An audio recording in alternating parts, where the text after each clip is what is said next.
হবে না তো, হিন্দু বিরোধী সরকার। হিন্দুরা যতক্ষণ না জাগবে ততক্ষণ এই জিনিস চলবে।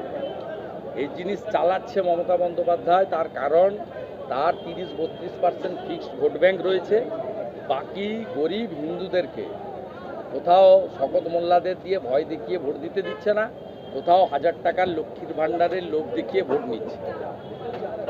যতক্ষণ না নিজেদের সংস্কৃতি এবং ধর্ম রক্ষার জন্য 70% হিন্দুর 70% হিন্দু 70-এর মধ্যে 70% ঐক্যবদ্ধ হয়ে একে না হারাচ্ছে, ততক্ষণ পর্যন্ত এই যন্ত্রণা চলবে।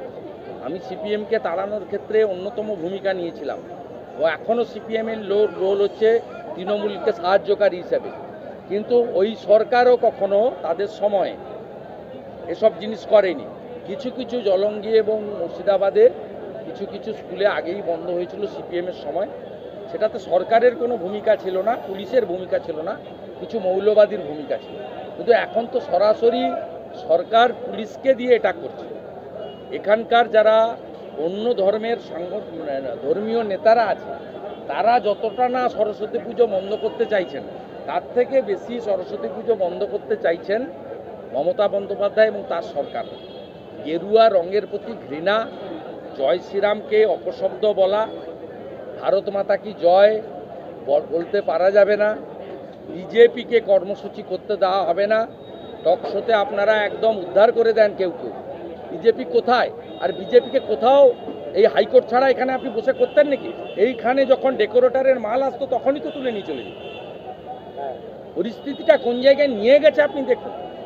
একজন লিডার অফ অপোজিশন, তাকে 74 টাইম হাইকোর্টে যেতে হয়েছে 3.5 বছরে কর্মসূচি করার জন্য। মমতা ব্যানার্জিও বিরোধী নেত্রী ছিলেন, তাকে তো স্পেস দিয়ে গেছেন জ্যোতি বসু আর বুদ্ধদেব ভট্টাচার্য। জাতীয় সড়ক বন্ধ করে তিনি সিঙ্গুরের কারখানাকে তাড়িয়েছেন 16 দিন ধরে, বুদ্ধবাবুর উদারতাকে ক্যাপিটাল করে। এখানে তো 16 মিনিট আপনাকে দাঁড়াতে দেবে না। আপনাকে সন্ধ্যার পরে বলতে হবে যাতে মেয়রের বা তার পারিষদরা এখানে চলে যায়। 5টার বেশি চোং নয়, 300-র বেশি চেয়ার নয়। এভাবে কি আটকানো যায় নাকি? আপনি দেখলেন তো রাস্তা বন্ধ হয়ে গেল, পাবলিক রাস্তা বন্ধ করে দিল। মমতা ব্যানার্জির ভোট ব্যাংক দ্বারা দেখুন মুসলিমরা কত দাঁড়িয়ে গেছে, তারাও যন্ত্রণায় আছে, কিন্তু তাদের কিছু করার নেই।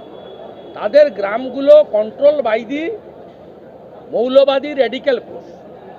তারা আমাকে বহু শিক্ষিত মুসলিম ছেলে বলেন বাড়িতে গেলে ভোট দিতে পারি না, কারণ আপনাদের মুসলিম বুথে টলি নেই, মানে টিম নেই।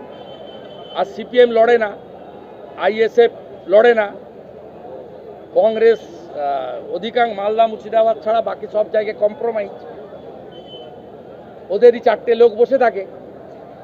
আমি মোদিজিকে ভোট দিতে চাই দেশের স্বার্থে, কিন্তু আমার তো ভোট দেখতে পাচ্ছি। আমার বাবা বলে তুই ভোট দিবি না তো আমাকে এখানে থাকতে দিবে না। আমার নন্দীগ্রামে মাইনরিটি মোর্চার প্রেসিডেন্টকে জিজ্ঞেস করছি তোমার বুথে ভোট নেই কেন? বলছে ইমাম সাহেব ডেকে বলেছে যে কেউ মারা গেলে তার নামাজ পড়াতে আমাদের তো লাগবে, আমরা যাব না। বুথে ভোট যদি বেড়ায় তাহলে মনে করবো তোমার বাড়িতে ভোট। 39% ভোট পেয়েছি, কমপ্লিট হিন্দু এবং জনজাতির ভোট। আরও 5% কেন, 10% হিন্দু ভোট বাড়াবো। আপনারা চালিয়ে যান। Hats off to Zakir Sheikh and Sabir Ali. আপনারা চালিয়ে যান, আমরাও চালিয়ে যাচ্ছি। হিন্দু তাকত দেখাবে বাংলায়, বলে গেলাম আপনাকে।